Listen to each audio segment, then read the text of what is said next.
US market all time high बना रहा है और इंडियन मार्केट 23,000 के जोन में अटका पड़ा है, क्योंकि इंडियन मार्केट जब भी बढ़ने की कोशिश कर रहा है तभी सेल ऑफ आ रहा है, प्रॉफिट बुकिंग आ रहा है। जैसे कि आज भी हुआ, हमको आईटी में बहुत सारा प्रॉफिट बुकिंग देखने को मिला, जो कि बड़ा बड़ा स्टॉक्स, टीसीएस, ऐसा स्टॉक्स को अच्छा खासा गिरावट देखने को मिला। इसलिए मार्केट ने पहले ही एक अच्छा सा सेल ऑफ दिखाया, उसके बाद रिकवरी हुआ, उसको लेके चर्चा चार्ट में करेंगे। लेकिन इसके साथ साथ हम देखेंगे कि यूएस जो डेटा है, वो data job opening related data आज रिलीज हुआ, वो काफी स्ट्रांग था। यूएस मार्केट वार हो गया, सब कुछ हो गया, लेकिन ऑल टाइम हाई पे फिर से पहुंच गया। मतलब क्या है? मतलब यूएस मार्केट टिल नाउ देखो, मार्केट के बारे में आप परमानेंटली कुछ नहीं बोल पाएंगे, लेकिन till now it is showing strength. तो अब इस हालत में इंडियन मार्केट में कल थर्सडे सेंसेक्स का एक्सपायरी है 4 जून को। यही 4 जून है जो कि 2 साल पहले इलेक्शन रिजल्ट्स के लिए मार्केट ने एक लो बनाया था, और उसके बाद मार्केट ने रिकवरी लेके ऑल टाइम हाई तक पहुंच गया। यही वो 4 जून है जो कि कल है, लेकिन साल अलग है, 2026 है। तो कल मार्केट में क्या होगा, क्योंकि कल सेंसेक्स का एक्सपायरी भी है, तो कल का प्लानिंग हम जरूर करेंगे। और अभी चलेंगे डायरेक्टली चार्ट पे, देखेंगे कि क्यों इतना गिर रहा है मार्केट। और मतलब इंडियन मार्केट के लिए जो क्रूड ऑयल है, क्रूड ऑयल काफी इंपॉर्टेंट है। क्रूड ऑयल फिर से 100 के आसपास, जो कि 90-91 तक आ गया था, वो फिर से 100 की और चलने लगा, और शायद अब तक पहुंच भी गया होगा, शायद, देखना पड़ेगा। तो चलो अभी जाते हैं चार्ट पे, लेकिन उसके पहले ट्रेडिस्तान में आप सभी दर्शकों का स्वागत है। अभी चलते हैं निफ्टी 50 के चार्ट पर।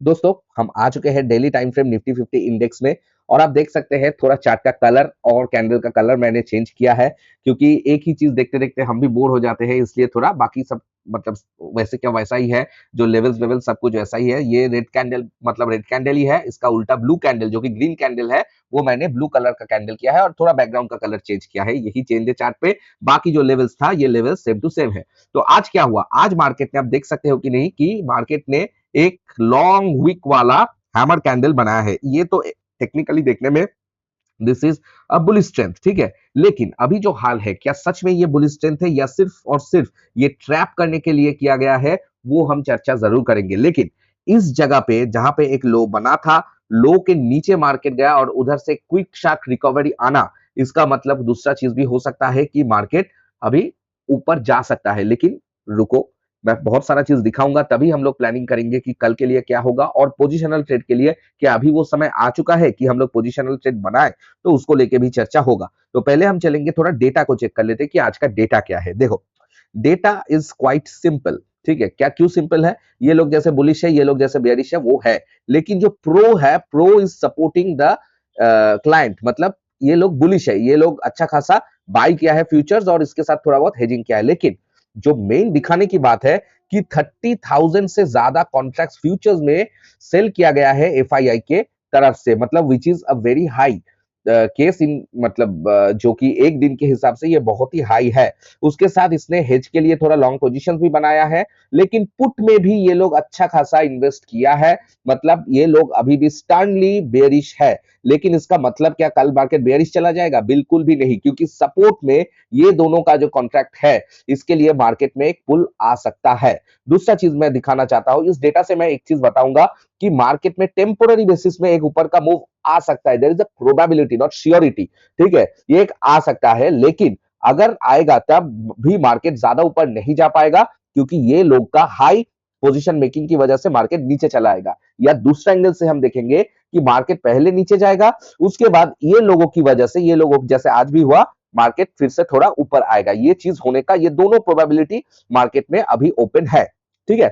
अब देखते हैं, मैं थोड़ा देखूंगा कि सेंसेक्स का जो ऑप्शन चेन है वो क्या दिखा रहा है। देखो, सेंसेक्स चल रहा है 74,346, और मैं थोड़ा डीप कॉल का थोड़ा डीप आईटीएम देखूंगा 73 500, ठीक है। इसका मतलब है इसका वैल्यू होना चाहिए, इंट्रिंसिक वैल्यू होना चाहिए 846, लेकिन ये दिखा रहा है 912। इतना डीप आईटीएम, सिर्फ एक दिन बचा है एक्सपायरी का, तो इसका क्या कितना डिफरेंस हो गया, 850, 62, 66 रुपीज, इतना डीप आईटीएम में भी अब तक का डिफरेंस है। और हम लोग जो ओटीएम प्राइस भी देख रहे हैं, देखो ओटीएम प्राइस के हिसाब से ये काफी हाई है। तो इसका मतलब क्या है मैं अभी समझाता हूं, लेकिन उसके पहले मैं थोड़ा एक बार पुट का भी देख लेता हूं, ठीक है। पुट में भी आप एक काम करो, 75,000 को पकड़ लो, ठीक है। ये भी डीप आईटीएम है, 75,000, और तो फिर इसका वैल्यू कितना होना चाहिए, 654, लेकिन दिखा कितना रहा है, 720, मतलब है 46, 56, 66। डीप आईटीएम में इसका भी 66 रुपीज हायर है, मतलब जो टाइम वैल्यू है दोनों के डीप आईटीएम में अब 66 रुपीज है, जो कि दर्शाता है कि मार्केट तीन चीज हो सकता है, मतलब दो चीज मतलब ज्यादा होने का चांसेस है, वो मैं चार्ट में आपको दिखाता हूं, लेकिन इधर ही बोल देता हूं, ठीक है। एक तो है कि मार्केट टोटल एक छोटा सा रेंज में कंसोलिडेट करेगा, एक वीक दिखाएगा, फिर मार्केट नीचे क्लोज होगा, नीचे वीक दिखाएगा, मार्केट ऊपर क्लोज होगा। इससे क्या होगा, थीटा को गलाया जाएगा सारा दिन लेके, ठीक है। ये एक प्रोबेबिलिटी है जहां पे दोनों साइड का थीटा गलेगा, तो सेलर्स के लिए this is advantage position, this is probability 1, okay. अब प्रोबेबिलिटी 2 देखते हैं। प्रोबेबिलिटी 2 मतलब मार्केट एक जोन में ही रहेगा, लेकिन जोन बड़ा होगा, जो कि मान लो हो सकता है मार्केट 200 पॉइंट एक झटके में चला है, दूसरा कैंडल पे ही मार्केट नीचे आ गया, ये चीज होने का प्रोबेबिलिटी भी बहुत है। इसमें क्या होता है, एक बार कॉल साइड का होता है, एक बार पुट साइड का थीटा डीके होता है, ये दोनों चीज ही पॉसिबिलिटी है। तीसरा जो चीज होता हो सकता है कि मार्केट एक ही साइड जाएगा, ठीक है, एक ही साइड जाएगा, लेकिन क्या होता है कि मान लो कि मार्केट जा रहा है ऊपर की साइड, ठीक है, तो फिर कॉल बढ़ेगा, लेकिन कॉल उतना बढ़ेगा नहीं, पुट ज्यादा घटेगा, मतलब ऑप्शन बायर के लिए ज्यादा टाइम दिके मतलब टाइम वैल्यू रहेगा, तो ऑप्शन बायर के लिए अच्छा नहीं है, क्योंकि मैक्सिमम ऑप्शन बायर क्या करता है, एट द मनी या ओटीएम को खरीदते हैं। तो इसमें क्या होता है, इसमें होता है कि आपके लिए ये सिचुएशन में मार्केट अगर वन साइडेड जा रहा है, तो आपका जिस साइड में जाएगा उस साइड में मार्केट का जो बायर होगा उसके लिए ये ज्यादा प्रॉफिटेबल नहीं होगा, मतलब 100 पॉइंट मूव करेगा तो 0.5 होगा, तो 50 रुपए पर लॉट देना चाहिए, लेकिन ये उतना देगा नहीं, ये कितना देगा, उससे कम देगा। इसके लिए ये होता है थीटा मैनिपुलेशन, हमको लगता है, लेकिन ऐसा ही होता है। तो कल के लिए चीजें अभी के लिए तो सही नहीं दिख रहा है, और बाकी दो प्रोबेबिलिटी ऑलरेडी मैं बोल दिया, थोड़ा एक बार फिर से सुन लेना। तो अब देखो, अब आज का थोड़ा एक बार देख लेते हैं मार्केट ने क्या किया है। मार्केट ने आज क्या किया, आज मार्केट सीधा खोलते ही मार्केट धड़ाम करके गिरा, उसके बाद एक फॉलिंग चैनल या वेज बोल सकते हो बनाया, और उसके बाद क्या किया, मार्केट ने झटके से एक मूवमेंट नीचे दिया, और उसके बाद जो रिवर्सल आया, काफी तगड़ा और अच्छा रिवर्सल आया, जो कि आज का हाई के ऊपर मार्केट को लेके गया, लेकिन जो ये गैप है, ये गैप को फिल नहीं किया, ठीक है। इसका मतलब क्या है, इसका मतलब है मार्केट ने इधर सिर्फ लिक्विडिटी हंट किया, नीचे का लिक्विडिटी हंट करके मार्केट ऊपर की तरह चला गया। बहुत सारा लोग बोल सकता है कि कोई न्यूज आ गया इसके लिए मार्केट ऊपर गया, कि ये हो गया वो हो गया, बहुत सारा चीज बोलने के लिए तो बोला जा सकता है, लेकिन मैं इसको सिर्फ और सिर्फ लिक्विडिटी के हिसाब से ही देखता हूं। और मार्केट ने इधर सब जब इधर इधर से ही मोटा मोटी पुट खरीद के बैठ गए थे कि अब तो भाई ये गैप तो 100% फुलफिल होगा, तभी मार्केट ऊपर चला गया। तो ऐसा होता है, सिर्फ और सिर्फ ट्रैप करने के लिए ये चीज तैयार किया जाता है। इसका मतलब बिल्कुल भी नहीं है कि मार्केट बुलिश हो गया है, ठीक है। डेटा भी मार्केट का बुलिश होने का ज्यादा बात नहीं बोल रहा है, सिर्फ और सिर्फ दिखा रहा है कि मार्केट थोड़ा बहुत ऊपर जा सकता है, ठीक है। अब हम देखेंगे कि कल का दिन का हमारा प्लानिंग क्या होगा निफ्टी 50 में, ठीक है। अब देखो, मार्केट ने टेक्निकली देखने से एक बुलिश कैंडल, बुलिश ट्रेंड दिखा, इतना बड़ा वीक लोअर लेवल से बुलिश ट्रेंड तो दर्शाता है। इसका मतलब बिल्कुल भी नहीं है कि मार्केट ऊपर नहीं जा सकता या नीचे नहीं आ सकता, दोनों टाइप दोनों साइड पे ही मार्केट खुला है। तो हमारा प्लानिंग क्या होगा, हमारा प्लानिंग बहुत सिंपल रहेगा, हम लोग कॉल में तभी एंट्री करेंगे जो कि मैं कल बताया था, ठीक है। अच्छा, इसका कलर मैं ब्लैक से ही करता हूं, ठीक है। तो कॉल में हम लोग क्या करेंगे, जब तक मार्केट 23,620 के ऊपर सर्वाइव, ब्रेक एंड सर्वाइव नहीं करेगा, तब तक हमारा कुछ नहीं होगा।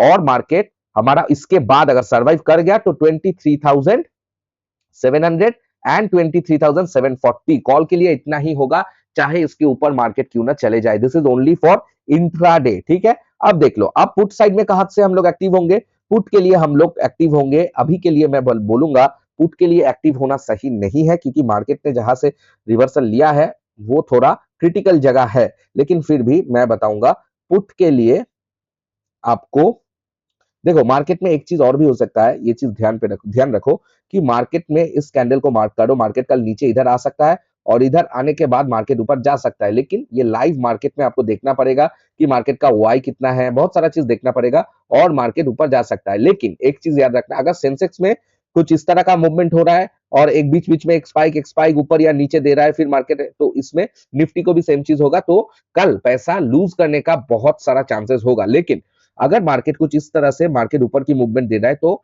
कॉल साइड के लिए एक्टिव होगा, लेकिन वो सिर्फ और सिर्फ लाइव मार्केट के लिए, नहीं तो हमारा जो प्लानिंग है 23,620 इसके ऊपर ही प्लानिंग एक्टिवेट होगा।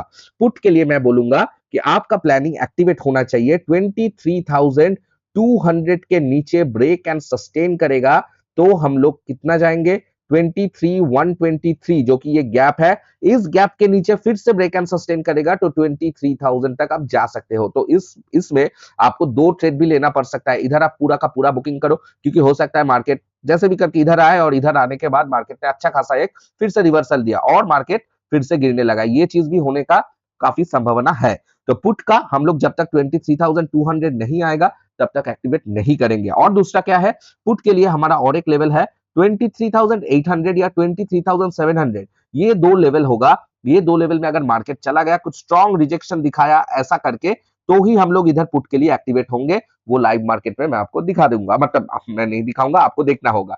दूसरा बात है कि आप जो पोजिशनल ट्रेडर्स है, पोजिशनल ट्रेडर्स बाकी किसी के लिए आप कुछ भी नहीं करेंगे, सिर्फ इसका इंतजार करेंगे कि 23,800 से कुछ रिजेक्शन आ रहा है, तभी आप लोग 800 या 750 700 ये जोन से, तभी आप लोग फ्यूचर्स को शॉर्ट करेंगे और उसके साथ एक चाहे तो कॉल को लॉन्ग करके आप लोग हेजिंग कर सकते हैं, क्योंकि इस मार्केट में without hedging is a technical suicide. ठीक है, तो ये चीज ध्यान रखना। दूसरा बात है, अभी थोड़ा बैंक निफ्टी को देखेंगे। निफ्टी में मैं एक ही चीज बोलूंगा, निफ्टी को लग रहा है बुलिश, लेकिन डेटा बिल्कुल भी बुलिश नहीं है। लेकिन अगर मार्केट इस जोन के ऊपर जाने लगा, सर्वाइव करने लगा, हो सकता है 23,800 तक मार्केट चले जाए। लेकिन हम लोग कब पूरा बुलिश बनेंगे, आइदर तो मार्केट नीचे से जब जाएगा, इधर से कोई सेटअप बनेगा तब हम बुलिश बनेंगे, या तो मार्केट 24,000 के ऊपर ब्रेक और सस्टेन करेगा या पुल बैक लेके फिर जाना चाहेगा, तब हम लोग बनेंगे और हम लोग इस बार 25,000 को जरूर टारगेट करेंगे। ये पोजिशनल ट्रेडर्स के लिए। अब चलते हैं थोड़ा बैंक निफ्टी को देखने के लिए। बैंक निफ्टी देख लो, बैंक निफ्टी ने कंपैरेटिवली अच्छा खासा बुलिश दिखा, क्योंकि आज मार्केट में जितना स्ट्रेंथ आया वो बैंक निफ्टी की वजह से ही आया है। ठीक है, अब ये बैंक निफ्टी क्या कर सकता है, देखो बैंक निफ्टी ने आज क्या किया, काफी निफ्टी से स्ट्रॉन्ग था। बैंक निफ्टी ने भी कल का लो को मार्केट ने टैप किया, लिक्विडिटी स्वीप किया और लिक्विडिटी स्वीप करने के बाद मार्केट ने क्या किया, देखो स्ट्रॉन्ग कैंडल ब्रेक करके मार्केट ऊपर की तरह चला गया, काफी फास्ट गया और मार्केट का जो क्लोजिंग दिया वो प्रीवियस मंथ क्लोजिंग के ऊपर दिया, which is a bullish sign. ठीक है, अब क्या हो सकता है, देखो अब देखो जब ऐसा सिचुएशन मार्केट में तैयार होता है, मैं एक बार दिखा देता हूं 5 मिनट के टाइम फ्रेम में। ठीक है, अब जब ऐसा राइजिंग वेज या चैनल जो भी बोलना चाहते हो बोल सकते हो, ऐसा होता है, तब मार्केट कुछ इस तरह से नीचे भी आ सकता है, इधर से सपोर्ट रेजिस्टेंस लेगा फिर नीचे आएगा। तो इधर आप पुट के लिए एक ट्रेड ढूंढ सकते हो, और कहां तक ढूंढोगे, जब तक ये लो के नीचे जो लिक्विडिटी है, इस लो के नीचे जब तक लिक्विडिटी ना स्वीप करे तब तक आप इसको पकड़ सकते हो, और जिस कैंडल तोड़ेगा उस कैंडल के ऊपर स्टॉप लॉस लगाना आवश्यक है। ठीक है, ये होगा एक चीज, क्योंकि हो सकता है मार्केट इस चैनल के नीचे ऐसा जाए और फिर मार्केट ऊपर चले जाए तो आपका स्टॉप लॉस हिट हो जाएगा। ठीक है, तो स्टॉप लॉस देखो, स्टॉप लॉस हिट होना कोई गैर का मतलब कुछ खराब नहीं है, या तो टारगेट हिट करो या तो स्टॉप लॉस हिट होगा। ठीक है, जैसे कि आज मैं आपको दिखाना चाहूंगा, आज जो मैंने ट्रेड लिया सेम यही चीज से ट्रेड लिया कि मार्केट गिरा, इसके बाद एक चैनल बनाया, चैनल के बाद जो मार्केट ने क्लोजिंग दिया है, इस क्लोजिंग के जब हाई क्रॉस करेगा, अगर क्लोजिंग का हाई क्रॉस नहीं करेगा और ये स्ट्रॉन्ग कैंडल नहीं होगा, तब ये एंट्री नहीं बनता है। और तीसरा चीज है, इसके साथ आपको देखना पड़ता है आरएसआई, मतलब मार्केट नीचे जा रहा है लेकिन आरएसआई फ्लैट लुढ़क रहा है। ठीक है, इसका मतलब है जब भी इसका ब्रेकआउट आता है तो एक स्ट्रॉन्ग आता है। और टारगेट और स्टॉप लॉस कितना रखे, देखो ये जो एंट्री हाई है, हाई के ऊपर आपका एंट्री बनेगा और स्टॉप लॉस इसी कैंडल का लो को स्टॉप लॉस रखेंगे, और टारगेट जो स्विंग हाई है या डे हाई डे क्लोज जहां पर भी है आपका रखना चाहिए मिनिमम 1:2 मिनिमम। ठीक है, और ये कितने को देखने को मिल रहा है हमको 1:3.66। ये टारगेट पूरा अच्छा खासा हिट हुआ, एक बार भी मार्केट ने लॉस नहीं दिखाया, टोटल ही मार्केट प्रॉफिटेबल जोन में था। तो ये ट्रेड कभी कभार ही मिलता है, लेकिन ये चांस है कि बैंक निफ्टी में जो दिखने को अभी मिल रहा है, ठीक है, इसमें क्या है, सेम चीज एज अ राइजिंग वेज या राइजिंग चैनल से मिल जाए तो आपको, और सेम टू सेम इधर भी लुढ़क चुका है, आरएसआई भी लुढ़क चुका है, ठीक है। हो सकता है मार्केट आपको एक चांस दे और भी थोड़ा फंसाए, उसके बाद जब तक कुछ अच्छा क्लोजिंग इधर नहीं देगा इसके नीचे और इसके ठीक ऊपर आपका स्टॉप लॉस रहेगा, और तो और ये फास्ट टारगेट होगा, लास्ट टारगेट ये होगा, क्योंकि इतना नीचे नहीं भी आ सकता है। अगर मार्केट को बेयरिश नहीं जाना है तो इतना नीचे शायद नहीं आएगा, लेकिन इतना तक तो आना चाहिए, तो टारगेट आपका इतना तक रहेगा। ये एक चीज है। दूसरा बात है कि अगर चैनल को नहीं टूटा या टूट के क्लोजिंग नहीं दिया, तुरंत कुछ नीचे आया लेकिन कैंडल को कुछ इस तरह का क्लोजिंग दे दिया, तो अगर इस तरह का कैंडल को कुछ क्लोजिंग दे देगा तो आपका एंट्री ट्रिगर नहीं होगा, आपको ऊपर के साइड में सोचना होगा। और इसके ऊपर जब गया है तो आपको एक चीज देखना होगा कि इसके ऊपर मेरा जो इंपॉर्टेंट लेवल है वो लेवल है प्रीवियस मंथ का ओपनिंग, जो कि है 54,937, ठीक है। तो इसके ऊपर मार्केट सर्वाइव करेगा तो हम ऊपर का ट्रेड लेंगे और टारगेट 54,937 या 55K को भी आप रख सकते हो। This is for call side. Put side का मैंने ऑलरेडी बोल दिया। अब देखते हैं सेंसेक्स को। सेंसेक्स में क्या हुआ, सेंसेक्स काफी हद तक निफ्टी 50 के तरह ही हुआ, लेकिन सेंसेक्स मैंने कल जो बताया था वही हुआ, लो के नीचे गया और मार्केट ने अच्छा खासा थोड़ा लो के नीचे आया। एफवीजी कल ही टैप कर दिया था, इसमें नया कोई बात नहीं है, लेकिन उसके बाद रिवर्सल देखने को मिला, same as Nifty 50, same as Nifty 50, ठीक है। आप देख सकते हो टेक्निकली एक फॉल और वेज तोड़ के मार्केट ऊपर चला गया। इधर भी एक चैनल या ये बना है सेम टू सेम, इसमें भी आपका लो बन सकता है, लेकिन इसका हम लोग 74,000 के नीचे ही ब्रेक एंड सस्टेन करेगा तो हमारा 73,200 तक टारगेट रहेगा, और इसके नीचे ब्रेक एंड सस्टेन करेगा तो 72,500 तक हमारा टारगेट रहेगा नीचे के साइड में, ठीक है। लेकिन मार्केट अगर 74,775 के ऊपर सर्वाइव करने लगेगा तो 75,000, मतलब ये कॉल साइड के लिए 75,000 टारगेट होगा और उसके ऊपर 76,000 टारगेट होगा। सीधा 1000 पॉइंट का एक मूव आ सकता है, लेकिन हम लोग इतना तक होल्ड नहीं करेंगे। हम लोग 75,300 टू 75,400 तक ही मैक्स टू मैक्स वेट करेंगे। इसके बाद हम पूरा मतलब होल्ड करके रखेंगे, क्योंकि हम वेट करेंगे कि कब मार्केट कुछ इस जोन या 76 के या 75,500 के, ठीक है, इस जोन से कुछ हमको रिजेक्शन मिलेगा इस तरह का, तो हम लोग नीचे का पुट साइड का ट्रेड पकड़ेंगे। मतलब प्लान सिंपल है। प्लान है या तो मार्केट कुछ इस तरह से रिजेक्शन दिखाएगा तो पुट, ठीक है, या मार्केट इस तरह से कुछ रिजेक्शन जैसे चैनल का दिखाया, इस तरह से रिजेक्शन दिखाया तो पुट, या मार्केट कुछ इस तरह से पुल बैक लेके ऊपर जाएगा तो आप लाइव मार्केट को देख के कॉल खरीद सकते हो। नहीं तो आपको वेट करना होगा 15 से 30 मिनट, इसके ऊपर मार्केट सर्वाइव करेगा, अच्छा होगा, इसके ऊपर सर्वाइव करके जाएगा तो आप ऊपर का पकड़ सकते हो, लेकिन उससे भी सेफ होगा जैसे कल का लेवल बताया, डायरेक्टली 75,000 के ऊपर अगर ट्रेड करेगा, ब्रेक एंड सस्टेन करेगा तो 75,300 और 75,500 मैक्स टू मैक्स आप अपना ट्रेडिंग टारगेट बना सकते हो। तो ये रहा तीनों इंडेक्स का प्लानिंग कल के लिए, ठीक है। सेंसेक्स मुझे सबसे अच्छा दिखता है, लेकिन याद रखना मैंने जो सेंसेक्स का ऑप्शन चेन में दिखाया, हो सकता है मार्केट आपको इस जोन में सारा दिन ऐसा ऐसा ऐसा ट्रैप करे या कहीं पे भी इस जोन तक ट्रैप करे कुछ इस तरह का। इस ट्रैप में नहीं फंसना है, निफ्टी में नहीं फंसना है। अगर मार्केट मूव दे रहा है कहीं भी साइड पे तो कल के लिए बेहतर होगा बैंक निफ्टी में ट्रेड करना, ठीक है, क्योंकि बैंक निफ्टी अलग सा सेक्टर है, इसमें आईटी सेल ऑफ ये सब नहीं आएगा, बैंकिंग सेक्टर। दूसरा बात है 3 से 5 तारीख में 3 तारीख आज हो गया तो 5 तारीख में आरबीआई गवर्नर क्या बोलता है उसके लिए मार्केट में हो सकता है अभी दोनों साइड का पोजीशन तैयार हो रहा है, और कल का मूवमेंट थोड़ा बोगस टाइप का मूवमेंट ही रहे, क्योंकि उसके अगला दिन ही आरबीआई क्या बोलते हैं उसके ऊपर मार्केट का मूवमेंट मैटर करेगा। इसके साथ अभी देख लेते हैं वर्ल्ड मार्केट में क्या चल रहा है। वर्ल्ड मार्केट में आज के लिए अमेरिकन मार्केट डाउन है, अच्छा गिफ्ट निफ्टी डाउन है, अच्छा यूके ऑयल 98 था, 100 नहीं गया अब तक, लेकिन ये नेगेटिव ही है, इसका मतलब है बेयरिश। अच्छा रुपया का डाउन है, bearish. Ethereum crypto is bearish, मतलब अभी के लिए अब तक अब बजा है कितना 8:45 पीएम, ठीक है, अब तक, क्योंकि जब तक चाचा है हमको अब तक बोलना पड़ता है, ठीक है, अब तक मार्केट इज बेयरिश, ठीक है। हो सकता है कि कल भी मार्केट बेयरिश ही रहे, तो याद रखना कि जो चैनल बताया चैनल के नीचे इस तरह से जाएगा, ओके, या जो कैंडल तोड़ेगा चैनल को उसके नीचे आप एंट्री बना सकते हो, उसके नीचे ट्रेड करे तो एंट्री बना सकते हो, लेकिन स्टॉप लॉस ये हाई के ऊपर ही होगा, इसके ऊपर वेट ही मत करना, स्टॉप लॉस ले लेना। और याद रखना अगर ये चैनल मतलब इतना है और जो कैंडल तोड़ रहा है वो मान लो इतना बड़ा हो गया तो भूल के भी इस कैंडल पे एंट्री नहीं करना है, क्योंकि आपका जितना स्टॉप लॉस बनेगा उसमें आपका अकाउंट ही पूरा जीरो हो जाएगा, ठीक है। तो याद रखना ये चीज। फोर्स ट्रेडिंग मत करना, क्योंकि एक्सपायरी में रियल मूव के पहले, ठीक है, रियल मूव के पहले मान लो रियल मूव आने वाला है, लेकिन उसके पहले ऐसा ऐसा ऐसा करके आपका पूरा खत्म कर देगा। उसके बाद 3 बजे के बाद, 3:30 बजे के बाद मार्केट ऐसा मूव कर जाएगा। तो ये चीज का रिस्क रहता है, ये चीज थोड़ा देख के। तो वीडियो को अच्छा लगा तो एक कमेंट कर देना, और यूट्यूब में सब्सक्राइब, फेसबुक पे फॉलो कर देना। बहुत जल्द आएंगे कल का वीडियो को लेके, जब सेंसेक्स का एक्सपायरी खत्म हो जाएगा। टिल देन अच्छे से ट्रेडिंग कीजिए, हेवी ट्रेडिंग मत कीजिए, छोटा स्टॉप लॉस से ट्रेडिंग कीजिए, छोटा क्वांटिटी से ट्रेडिंग कीजिए, and happy trading. Till then take care, bye bye.